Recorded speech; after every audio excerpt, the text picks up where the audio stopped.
रेसिपीमध्ये आज आपण मऊ लुसलुशीत आणि टम्म फुगलेली पुरणपोळी कशी बनवायची याची रेसिपी पाहणार आहोत। तर सुरुवात करूया।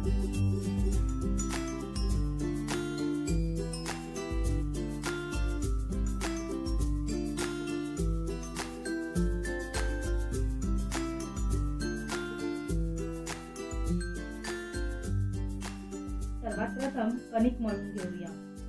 इथे मी 1 कप गव्हाचे पीठ घेत आहे। आता यामध्ये घालूया पाव चमचा हळद पावडर आणि चवीपुरतं मीठ। आता थोडं थोडं पाणी घालून कणिक मळून घ्यायची आहे।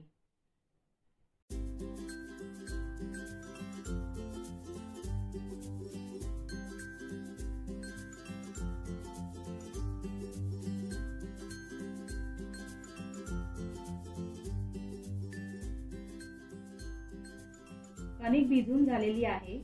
आता त्याला थोडेसे तेल लावून अर्धा तास झाकण लावून भिजत ठेवूया।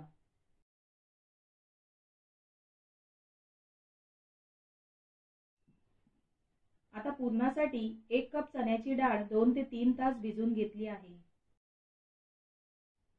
चण्याची डाळ स्वच्छ 2 ते 3 वेळा धुवून घ्यायची आहे। डाळ शिजवण्यासाठी कुकर मध्ये पाण्यासहित ओतूया। यामध्ये पाव चमचा हळद आणि 1 चमचा तेल घालूया।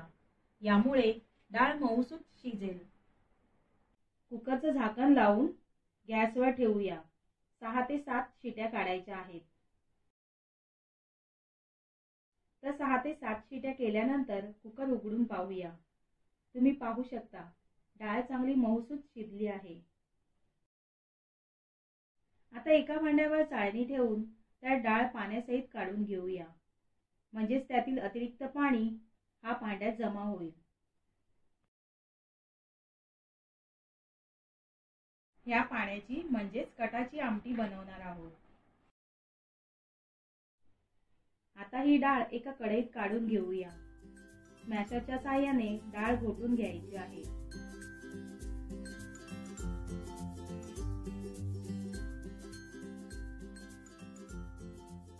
डाळ छान स्मॅश करून घेतल्यावर 1 कप बारीक चिरलेला गूळ घालायचा आहे आणि पुन्हा एकदा स्मॅशरच्या साहाय्याने डाळ आणि गुळाचे मिश्रण स्मॅश करून घेऊया।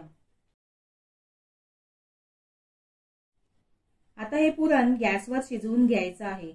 यामुळे गूळ वितळेल आणि जोपर्यंत पुरण दाटसर होत नाही तोपर्यंत मध्यम आचेवर सतत परतत राहायचं आहे। आता यामध्ये वेलची आणि जायफळची पूड घालून मिक्स करून घेऊया।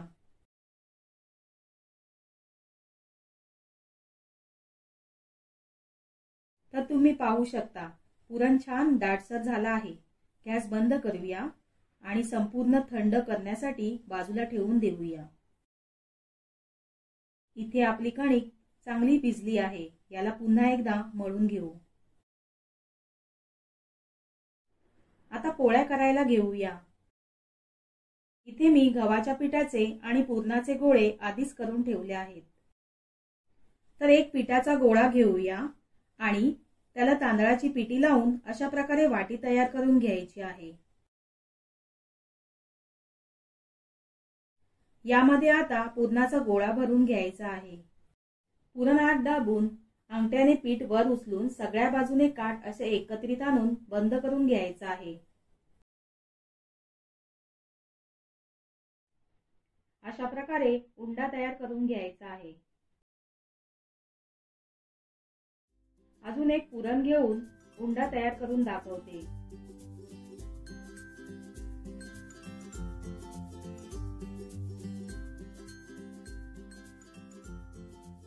आता तयार केलेला उंडा तांदूळाच्या पिठीत घोळून अशा प्रकारे हाताने दाबून घ्यायचा।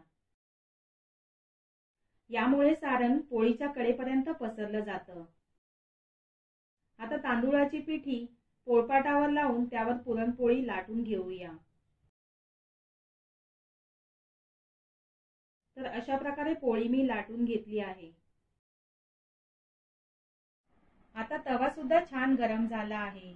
पोळी शेकवून घेऊया।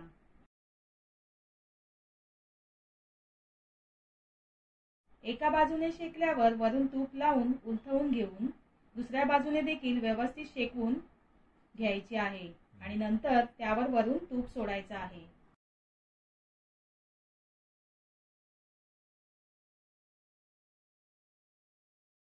तर तुम्ही पाहू शकता मऊसूत आणि काठापर्यंत पुरण पसरलेल्या पुरणपोळ्या तयार झाल्या आहेत.